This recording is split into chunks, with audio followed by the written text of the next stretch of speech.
What's up guys and welcome. You are watching Fazi Fitness. So let's start this video with rather a bad news. And I don't think any of us wanted to hear this, especially when we are just a couple of days out of the Pittsburgh Pro guest posing. When almost all of the stars who are gonna guest pose at the Pittsburgh, they have already made it there.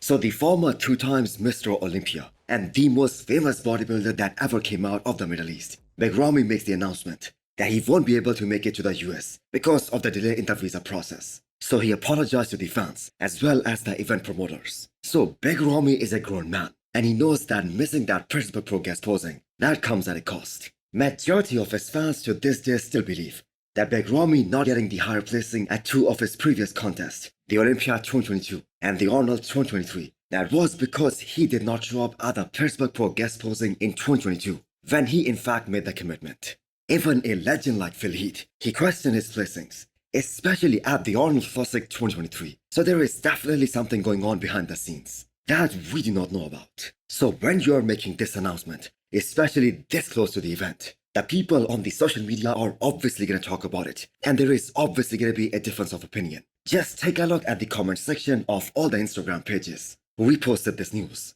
Most of the comments are negative, giving the impression that this is just an excuse. Now, as a fan, I do want to see Big Ramy at this year's Mr. Olympia. And this announcement did nothing but made him lose his hype that all the media was building up leading into this year's Pittsburgh Pro. So this can really hurt Big Ramy at this upcoming Mr. Olympia. So here is a solution for Big Ramy to get all his hype back.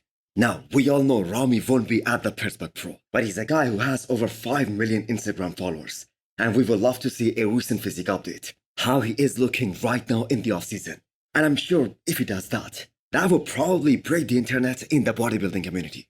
Now, in regards to his visa issues, I know there is a lot of tension and a lot of agitation in that part of the world, and it's getting harder for people from the Middle East to get to the US. But I believe Big Ramy and his team must have known that, and they shouldn't have waited till the last minute to apply for the visa. Now, I don't want to accuse anyone here. I just want to see Big Ramy's current look, how he is looking right now, and I will continue to hype him up all the way till this year's Mr. Olympia. But still, I have to say this is a big blow to the promoters, because there has been a lot of talk about Big Ramy during this build-up of the Pittsburgh Pro guest posing. And this is probably going to be a very hard pill to swallow, as Big Ramy is still one of the biggest names in the industry. The 8 times Mr. Olympia and one of the greatest of all time, Lee Haney made a very controversial statement yesterday. Now, before we talk about that, let me just get one thing out of the way. Lee Haney is one of the all-time greats. He had a physique that was so far ahead of his time. He was so ahead of the competition in the 80s. So many legends of the 90s era, like Sean Ray, Chris Cormier, Flex Wheeler, they all idealized Lee Haney when they were coming up. He was classic in its true essence, with that really small waist, that big chest, wide lats, huge quads.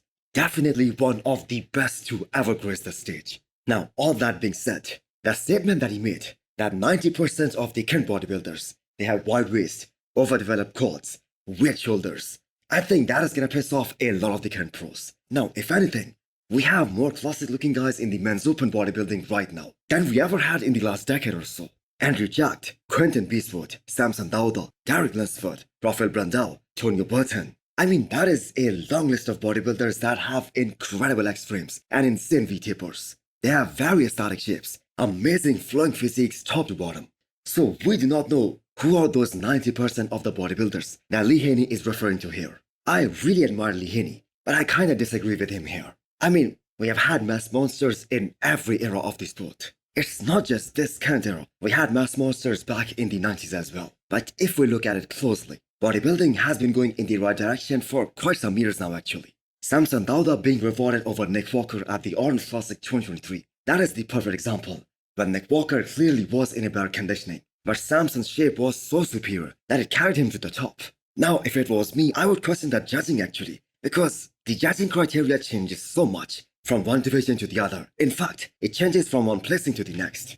They are rewarding more aesthetics, more shapely guy for the top spots, and then they are rewarding a mass monster afterwards. Doesn't make any sense. Now, even if we look back at the top 5 from last year's Mr. Olympia, Derek Lunsford, Hadi Chopin, Samson Dauda, Brendan Curry, and Andrew Jacked, we can all agree that all of them had super tight midsections, and most of them can hit a vacuum. Now, as I said earlier, Lee Haney is a true legend of the sport, and maybe if he would elaborate his statement, throw in some names, that will clarify a lot of things, and that is gonna make a lot of sense. So leave your thoughts in the comments below. Chris Bumstead's physique update is next. So C-Bum looking this good at roughly 6 months out of the show. That is a dangerous sign for all the guys out there that are chasing him this year, that are hoping to win the Olympia title. Now realistically speaking, it is gonna be two guys, Wesley and Ramon, who will be talked about as the ones who will pose a threat to the reigning Mr. Olympia champion, Chris Bumstead, in Classic Physique division this year. Now, everyone has said one thing about Chris Bumstead, that as long as he shows up at his all-time best, as long as he brings his A game, he's gonna be really hard to beat. He's gonna be next to impossible to beat. I mean, just look at Chris Bumstead from last year. He wasn't as good as he was in 2022. And yet Ramon Dino, even at his best, or any of the other guys, they failed to beat him. They failed to dethrone him. So this time Chris Bumstead has been back in the gym earlier than usual. His training has been going exceptionally good. He has also taken care of the injuries that he had in the past. So Chris Bumstead has another 1 or 2 years at max as an active pro in Classic Physique. And I'm sure he would want nothing more but to say goodbye, while retaining the title and staying undefeated for 6 to 7 straight years. He would probably want to say goodbye to the sport while being at the top.